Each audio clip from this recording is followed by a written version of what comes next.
పిచ్చోడి చేతికి రాయిస్తే ఎట్లయిపోయిందో అట్లా అమెరికా ప్రజల పని అయిపోయినట్టుంది పాపం. అమెరికా ఫస్ట్ టైం నినాదం తీసుకొచ్చాడు కాబట్టి ట్రంప్ కనిస్తే ట్రంప్ అక్కడ ఆదాయం పెంచడానికి కొత్త మార్గం ఎంచుకున్నాడు. ఏంటయ్యా అంటే అన్ని దేశాల మీద టారిఫ్లు పెంచేయడం. అంటే ఏ దేశం నుంచి ఆ దేశానికి ఉత్పత్తి దిగుమతి అవుతున్నా దాని మీద పన్నులు ఎక్కువ వేసాడు. ఇప్పుడు భారత్ మీద 25, ఇంకో 10 వేస్తాను, ఇంకో 15 వేస్తానని చెప్తాడు. ఇట్లాంటి వంకలు పెట్టి టారిఫ్లు పెంచుతాడు. పేరుకి అదేంటి, ఒక ఎమోషన్ క్రియేట్ చేయడం.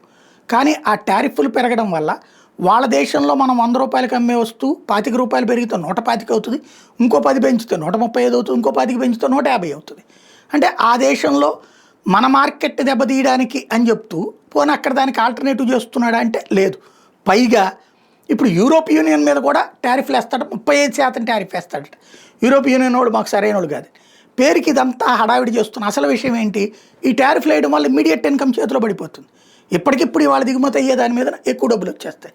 తద్వారా బడ్జెట్ ఇదిగో ఇన్ని లక్షల కోట్లు పెంచారని చెప్తాడు.